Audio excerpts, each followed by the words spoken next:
le résultat est positif. On a rassuré les anxieux. J'avais trop peur qu'un certain nombre de commentateurs désespérés après le match de ce soir n'osent plus intervenir sur les antennes, après tout ce qui avait été dit. Et donc voilà, le résultat, le talent, et puis déjà évidemment un collectif, malgré le fait que nous ayons beaucoup changé l'équipe. Mais on avait des convictions. Bravo à Florian, à Bruno, à Gérard qui nous ont aidés à véritablement aller de l'avant, à prendre des risques. Investir 50 millions, c'est pas rien, même quand on a vendu pour 100, ça veut dire qu'à un moment donné, on prend des risques qui sont importants, mais qui sont des risques calculés. Et c'est vrai qu'on a vu beaucoup de talent sur la ligne d'attaque, on a vu une grosse solidité défensive qu'on n'avait pas les dernières.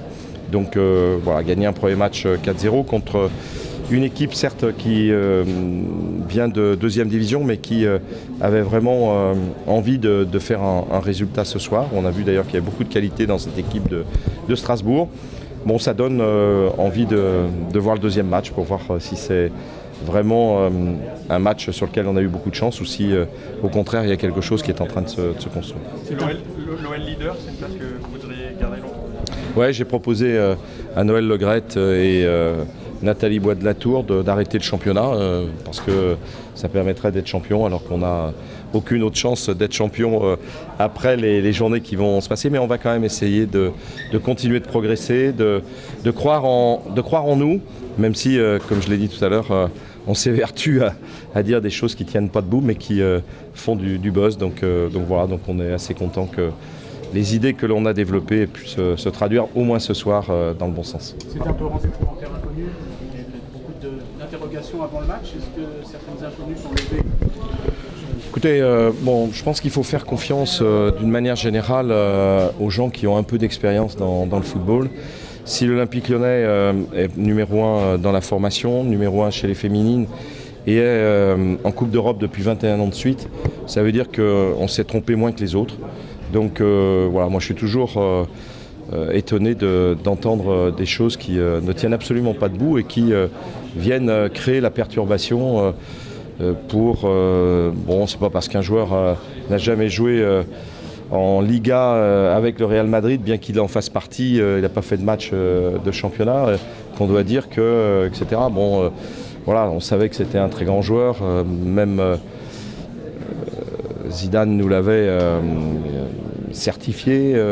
Bon, Traoré était demandé par tous les grands clubs d'Europe. On s'est battu avec nos moyens, mais on a réussi. Bon, et puis pour tous les autres, c'est pareil. Je pense que tous les postes qui ont été remplacés sont des postes importants et on ne vit pas avec le passé. C'est pas parce que les joueurs qui ont marqué le plus de buts chez nous vont réussir là où ils sont demain. Et c'est pas parce qu'ils sont partis de chez nous qu'avec des joueurs qui correspondent à ce que nous souhaitons faire, à la stratégie de l'entreprise, du club, qu'on ne va pas réussir. Donc je crois qu'il faut un peu de modestie et c'est pour ça que je ne vais pas vous en dire plus ce soir, mais je suis très heureux ce soir pour toutes ces raisons-là. C'est vrai qu'on découvre Mario Diaz. Est-ce que vous êtes quand même étonné de ses débuts ce soir avec ce doublé à la clé?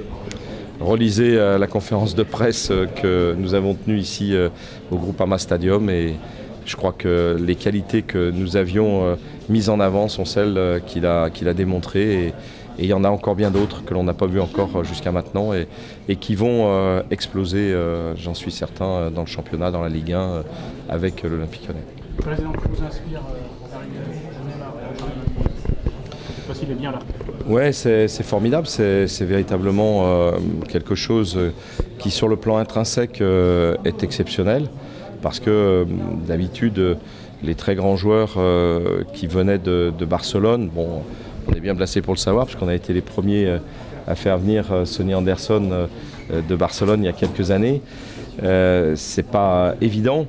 Après, il y a des considérations soit de vieux ronchons, certains le diront, soit de gens qui économiquement ou qui, sur le plan de l'éthique, ont des choses à exprimer. Et c'est vrai, moi ce qui me fait peur, ce sont les montants dont on parle, parce que je connais la valeur des choses. Je connais aussi la valeur des choses une fois qu'elles sont chargées des charges sociales et des charges fiscales. Et voilà, bon, donc je suis super heureux. Bon, je sais que quand Neymar va venir avec le PSG ici au Groupama Stadium, on va voir des choses fantastiques parce on battra, c'est certain, le record de recettes.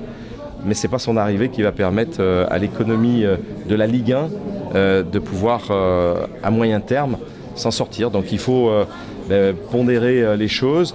Et si Neymar était venu avec, je ne sais pas, le prix des meilleurs joueurs de l'instant, peut-être que j'aurais trouvé les choses encore plus pertinentes, encore plus formidables. Là, on a l'impression que ce n'est plus une question, je dirais, d'organisation. C'est une organisation uniquement de puissance financière. Donc, vous avez la chance d'avoir du pétrole et du gaz sous les pieds et vous pouvez vous payer tout ce que vous voulez. Ou vous ne les avez pas et dans ce cas-là, vous êtes obligé de combattre pied à pied pour essayer d'avoir les 2 places européennes qui rapportent de l'argent. Et il faut savoir qu'un club comme Lyon, s'il n'a pas les 2 places européennes qui permettent d'avoir les revenus, il se met en difficulté de manière définitive. Donc, et c'est vrai pour Marseille, c'est vrai aussi pour Nice probablement. Donc voilà, donc très heureux que Neymar soit là. J'ai félicité d'ailleurs directement Nasser, il a fait un coup fantastique. Il n'y a pas de jalousie, je suis envieux. J'aimerais que tous les clubs français puissent avoir non seulement le financement adéquat, mais tous les partenaires et les sponsors qataris qui vont avec, parce que ça fait une différence. Bon, je disais ce matin une hiérarchie des budgets des clubs. On annonçait le PSG à 550. Je pense que vous pouvez en rajouter 150 ou 200 de plus. Donc ça fait quand même le plus gros budget mondial des clubs européens sans avoir les ressources. Donc c'est uniquement, je dirais, du financement exogène par rapport aux qualités de ressources. Donc voilà, donc c'est un sentiment quand même mitigé, très, très heureux et franchement Nasser a fait un coup fantastique. Mais il faut qu'il mesure la chance qu'il a et surtout qu'il ne vienne pas perturber trop l'ordre économique de la Ligue 1 parce que j'imagine toujours que demain le Qatar soit plus là et je me dis qu'est-ce qu'il arrive au football français.